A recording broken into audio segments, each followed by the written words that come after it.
আসসালামু আলাইকুম সুপ্রিয় শিক্ষার্থী, আমরা আজকে আলোচনা করব ঢাকা বিশ্ববিদ্যালয়ে 23-24 শিক্ষাবর্ষের কোশ্চেনগুলো নিয়ে। প্রথমে আমি জীববিজ্ঞান দ্বিতীয় পত্র নিয়ে আলোচনা করতেছি, তারপরে আমরা আলোচনা করব জীববিজ্ঞান প্রথম পত্র। 15টা কোশ্চেনের মধ্যে 8টা কোশ্চেন আসছে জীববিজ্ঞান দ্বিতীয় পত্র থেকে। দেখো প্রথম কোশ্চেনটা কি আসছে, নিচের কোনটি আর্থপোডা পর্বের বৈশিষ্ট্য? আচ্ছা, দুই হৃৎপিণ্ড, দুই প্রকোষ্ঠ বিশিষ্ট। আমি একটু বইটা খুলে তোমাদের দেখাই দিই যে কোন জায়গা থেকে আসলে কোশ্চেনগুলো হয়েছে, আদৌ এই বই থেকে হয়েছে কিনা বা কোন বই থেকে হয়েছে আমরা একটু দেখি। দেখো প্রথমে যে কোশ্চেনটা আচ্ছা, দুই প্রকোষ্ঠ বিশিষ্ট হৃৎপিণ্ড কাদের? মাছদের, তো অবশ্যই এটা হবে না। তারপরে যে কোশ্চেনটা আসছে, দেখো ডায়াফ্রাম উপস্থিত, এটা হলো ম্যামালের বৈশিষ্ট্য। দেখো ডায়াফ্রাম বা মধ্যস্থতা, হ্যাঁ, ডায়াফ্রাম বা মধ্যস্থতা দিয়ে বক্ষ এবং উদরের উদর পৃথক থাকে। আচ্ছা, তারপরে এটাও হলো না। তারপরে এটা আমরা দেখি, দেখো শ্বাসযন্ত্রের অঙ্গ ট্রাকিয়া। শ্বাসযন্ত্রের অঙ্গ আমরা একটু আর্থপোড়া পর্বের বৈশিষ্ট্যে যদি যাই, দেখো তখন আমরা দেখতে পাবো যে এটার শ্বাসযন্ত্রের নাম কি? ট্রাকিয়া। বা এই যে দেখো, সাধারণত দেহতল অথবা ট্রাকিয়া, ফুলকা, বুকগিল, বুকলাং এর মাধ্যমে শ্বসন সম্পন্ন হয়। আচ্ছা, তারপরের কোশ্চেনটা আমরা একটু দেখি। আচ্ছা, এটা তো হয়ে গেল, তাহলে আমাদের অ্যান্সারটা হবে আহ, শ্বাসযন্ত্রের অঙ্গের নাম ট্রাকিয়া। আচ্ছা, প্যারাপোডিয়া চলনে সহায়তা করে, এটা যেহেতু আমাদের লাগতেছে না তারপরও আমরা একটু দেখি প্যারাপোডিয়াটা কোথায় আছে। এটা কিন্তু পরবর্তী বারে আসতে পারে। দেখো এই যে পেশল প্যারাপোডিয়াটা কার বৈশিষ্ট্য? এনলিডা পর্বের বৈশিষ্ট্য। আচ্ছা, পরবর্তীতে আমরা যদি দেখি, দেখো নিচের কোনটি আমিষ পরিপাকে সহায়তা করে না? কোন এনজাইমটি আমিষ পরিপাকে সহায়তা করে না? আচ্ছা, আমরা একটু পরিপাকের চ্যাপ্টারে চলে যাই। আচ্ছা, আমিষ পরিপাক, হ্যাঁ, আমিষ পরিপাকের জন্য আমরা প্রথমে শর্করা থেকে একটু চেক করি। আহ, শর্করার আচ্ছা হ্যাঁ, আচ্ছা, আমিষ পরিপাক, হ্যাঁ, আমিষ পরিপাকের জন্য আমরা একটু এখানে দেখি। দেখো পাকস্থলীতে আমিষ পরিপাকে একটু দেখি কয়টা এনজাইম পাই। এখানে দেখো পেপসিন এবং জিলেটিনেস। তাহলে এখানে আমরা পাইলাম পেপসিন এবং রেনিন। তারপরে এই যে ট্রিপসিন এবং লাইপেসটাকে আমাদের একটু দেখতে গেলে আমাদের ক্ষুদ্রান্তে পরিপাকের মধ্যে খুঁজতে হবে। দেখো ক্ষুদ্রান্তে পরিপাকের মধ্যে আমরা যদি দেখি, এখানে এই যে দেখো ট্রিপসিন ট্রিপসিন পাইলাম আমরা। আচ্ছা, তিনটা আমরা পাইলাম যে এই তিনটা করে, তার মানে অ্যান্সারটা হবে লাইপেস। তারপরে দেখো কোন ধমনী হৃৎপিণ্ডে প্রাচীরে রক্ত সরবরাহ করে? আচ্ছা, হৃৎপিণ্ডের চ্যাপ্টারে আমরা চলে যাই যদি, তাহলে আমরা দেখতে পাবো, দেখো এই যে করোনারি সংবহনের মধ্যে আমরা যদি চলে যাই, তখন আমরা দেখতে পাবো, আচ্ছা, সিস্টেমিক ধমনীর গোড়া থেকে সৃষ্ট করোনারি ধমনীর মাধ্যমে করোনারি ধমনীর মাধ্যমে হৃৎপিণ্ডের প্রাচীরে অক্সিজেন সমৃদ্ধ রক্ত সংবহিত হয়। তাহলে আমরা অ্যান্সারটা পেলাম যে কোথা থেকে হয়? আহ, আহ, করোনারি ধমনী থেকে। আচ্ছা, মানুষের ক্ষুদ্রতম হাড় কোনটি? পরবর্তী যে কোশ্চেনটা, এটা হলো মানুষের ক্ষুদ্রতম হাড়। এই কোশ্চেনটা আসলে তোমাদের 7 নম্বর চ্যাপ্টারে খুঁজলে আমরা পাবো না, আলিম স্যারের বইয়ে পাওয়া যেতে পারে। আমরা একটু 8 নম্বর চ্যাপ্টার থেকে দেখতে হবে, যে চ্যাপ্টারটা কান কান চোখ এগুলো নিয়ে। আচ্ছা, তো প্রথমে আমরা একটু 8 নম্বর চ্যাপ্টারে দেখি। দেখো আচ্ছা, মেলিয়াস ইনকাস স্টেপিস, এই যে মেলিয়াস ইনকাস স্টেপিস। আচ্ছা, স্টেপিসের ভিতরে আমরা যদি যাই, দেখো এখানে লেখা আছে এটি এটি স্টেপিসটা একটু যদি দেখি, স্টেপিস এটি মানবদেহের ক্ষুদ্রতম অস্থি।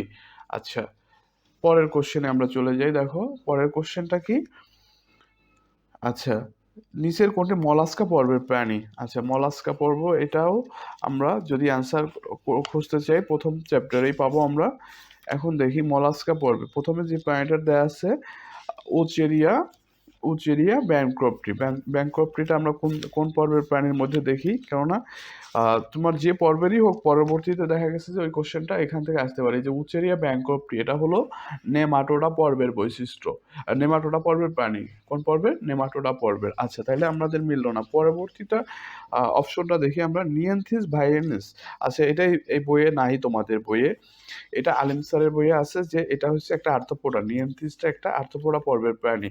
আচ্ছা, তারপরে অক্টোপাস প্যাংটাটাস, আচ্ছা অক্টোপাস। অক্টোপাসের যদি আমরা একটু দেখি, দেখো অক্টোপাস, এই যে অক্টোপাস, অক্টোপাসটা হলো, আচ্ছা এই যে অক্টোপাস, তার এটা কোন পর্বের?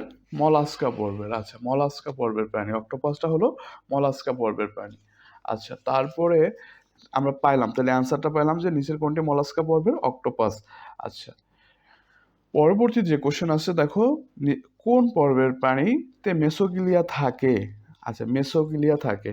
আচ্ছা এনলিডা পর্বে কোনো মেসোগিলিয়া থাকে না, তোমরা যদি দেখো, কারণ এটা ত্রিস্তরী প্রাণী। আচ্ছা মেসোগিলিয়া থাকবে দ্বিস্তরী প্রাণীতে, তাহলে আমরা হাইড্রার মধ্যে খুঁজতে হবে, হাইড্রার মধ্যে আমাদের খুঁজতে হবে যে হাইড্রায় মেসোগিলিয়া আছে। এটা অত্যন্ত সহজ একটা কোশ্চেন, সবাই পারবে যেটা। দেখো আচ্ছা এই যে হাইড্রার দুই স্তরের মাঝখানে মেসোগ্লিয়া নামক অকোষীয় জেলির মতো স্তর থাকে। হ্যাঁ, পরবর্তী কোশ্চেন আমরা একটু দেখি তাইলে, রক্তের কোন গ্রুপে অ্যান্টিজেন থাকে না? আচ্ছা এখন আমাদের যেতে হবে 11 নম্বর চ্যাপ্টারে। দেখো 11 নম্বর চ্যাপ্টারে আমরা রক্ত যখন পড়ছি তখন এবিও ব্লাড গ্রুপের বৈশিষ্ট্য পড়ছি আমরা। হ্যাঁ, এবিও ব্লাড গ্রুপের বৈশিষ্ট্য দেখো। আচ্ছা ABO blood group, ABO blood গ্রুপের বৈশিষ্ট্য আমরা যখন দেখব তখন দেখো কোনটার নাই। আমরা একটু যদি দেখি, আচ্ছা এই যে দেখো, এই যে ও গ্রুপের রক্তে কোনো অ্যান্টিজেন নাই। আচ্ছা তারপরে আমরা দেখি যে দুই বা ততোধিক জোড়া বিপরীত বৈশিষ্ট্য সম্পন্ন জীবের মধ্যে ক্রস ঘটালে কোন ধরনের ফিনোটাইপিক অনুপাত পাওয়া যায়? আচ্ছা এটা হলো ম্যান্ডেলার দ্বিতীয় সূত্র। তারপর আমরা একটু বই থেকে দেখি, দেখো এই যে দুই বা ততোধিক জোড়া বিপরীত বৈশিষ্ট্য সম্পন্ন জীবে সংকরায়ন ঘটালে প্রথম বংশধরে কেবল বিপরীত বৈশিষ্ট্য প্রকাশ পাবে। আচ্ছা এর ফলে দেখো রেজাল্টটা কি হয়? 9:3:3:1। আচ্ছা তারপর না এই কোশ্চেনের অ্যান্সার হলো 9:3:3:1। আচ্ছা জীববিজ্ঞান প্রথম পত্রে প্রথম যে কোশ্চেনটা দেখো, নিচের কোন কোষটি নিউক্লিয়াসবিহীন? এই কোশ্চেনটা আসলে তোমাদের ইন্টারমিডিয়েটে নেই।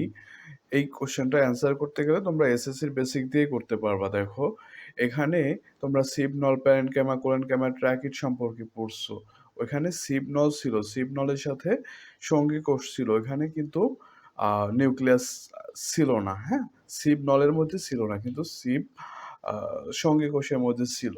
আচ্ছা তাহলে এখানে অ্যান্সারটা হবে সিব নল। আচ্ছা পরবর্তী কোশ্চেনটা আমরা একটু দেখি, দেখো নিউক্লিক অ্যাসিডে পুনরাবৃত্ত একক কোনটি? পুনরাবৃত্ত মানে কোন জিনিসটা নিউক্লিক অ্যাসিডে বারবার সংযুক্তি হয়ে নিউক্লিক অ্যাসিডটা তৈরি হয়? দেখো নিউক্লিক অ্যাসিড বলতে আমরা কি বুঝি?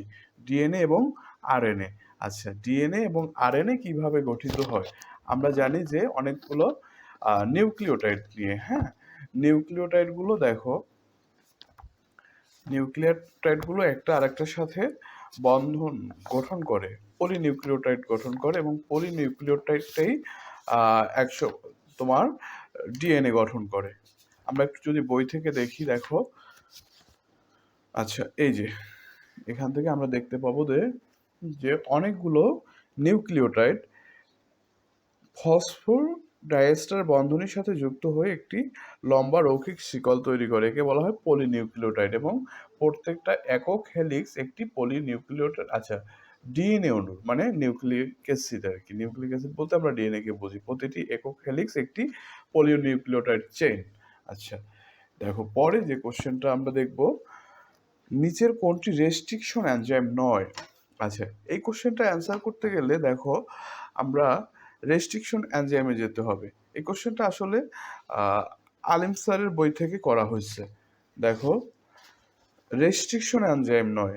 আচ্ছা প্রথমেই আমরা রেস্ট্রিকশন এনজাইমগুলো দেখি একটু, ইকোরাই, তারপরে বাম হাই, হাইন টু, HPA1। হ্যাঁ এগুলো হলো এনজাইম, রেস্ট্রিকশন এনজাইম। আর এখন আমরা একটু দেখবো, দেখো এখানে ইকোরাই আছে, বাম হাই, হাইন 3 আছে, সবগুলোই আছে।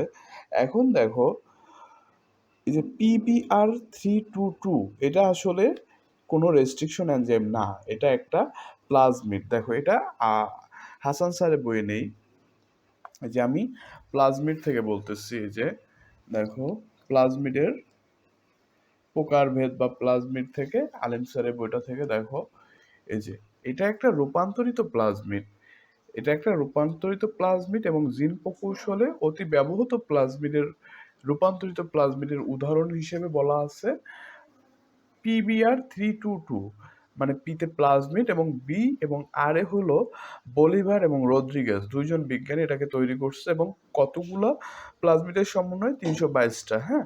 এবং PUC সিরিজ এটা কিন্তু অত্যন্ত গুরুত্বপূর্ণ, পরেরবার এই জায়গা থেকে অত্যন্ত গুরুত্বপূর্ণ এই জিনিসটা একটু দেখবা তোমরা, হ্যাঁ। তাহলে এখানে আমরা দেখতে পেলাম যে অ্যান্সারটা হবে কি, কোনটি রেস্ট্রিকশন এনজাইম নয়, PBr322। আচ্ছা, এখন আমরা দেখি পুষ্পক উদ্ভিদের মূলে কোন ধরনের ভাস্কুলার বান্ডল পাওয়া যায়। আচ্ছা, এটা হাসান স্যারের বই থেকে আমরা দেখতে পারবো। দেখো, পুষ্পক উদ্ভিদের মূলে কোন ধরনের ভাস্কুলার বান্ডল। আচ্ছা, মূলের ক্ষেত্রে আমরা চলে যাই, দেখো, আচ্ছা ভাস্কুলার বান্ডল।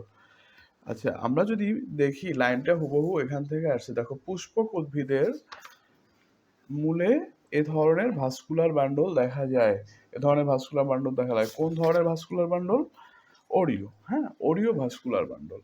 এখন ওরিও ভাস্কুলার বান্ডলে কি হয় দেখো, একত্রে একটা বান্ডল সৃষ্টি হয় না, এটা এগুলো জাইলেম ফ্লোয়েম যেভাবে মুক্ত সমপার্শ্বীয় বা কি বলে সমদ্বিপার্শ্বীয়তে তৈরি হয়েছে, এভাবে না, এটা একটা বান্ডল সৃষ্টি না হয়ে পৃথক পৃথক ভাবে ভিন্ন ভিন্ন বান্ডল সৃষ্টি করে। যে দেখো, জাইলেম পৃথক পৃথক পৃথক ভাবে ওরিও ওরিও আচ্ছা বান্ডলে পৃথক পৃথক ভাবে থাকে, এটা দেখা যায় পুষ্পক উদ্ভিদের মূলে। আচ্ছা, পরবর্তীতে যে কোশ্চেনটা দেখো, টোবাকো মোজাইক ভাইরাসের প্রোটিন আবরণকে বলে। আচ্ছা, ভাইরাসের প্রোটিন আবরণ, ভাইরাসের প্রোটিন আবরণে আমরা একটু যাবো। দেখো 4 নাম্বার চ্যাপ্টারে tobacco virus, tobacco mosaic virus.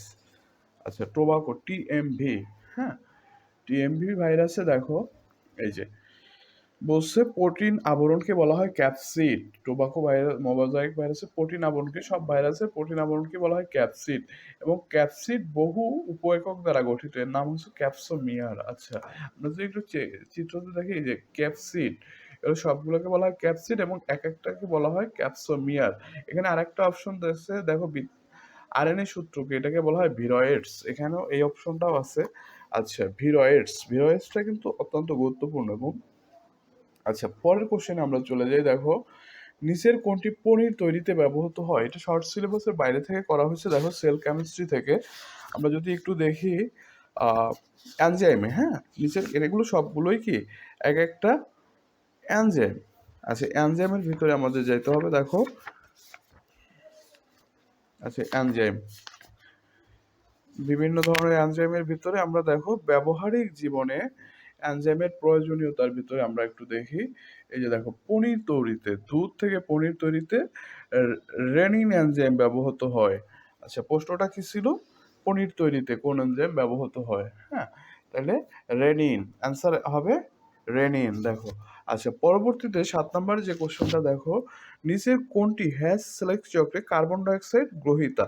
আচ্ছা, প্রথম অপশন আছে ribulose 1,5 bisphosphate, 3 phosphoglyceric acid, phosphoenolpyruvic acid এবং অক্সালো অ্যাসিটিক অ্যাসিড।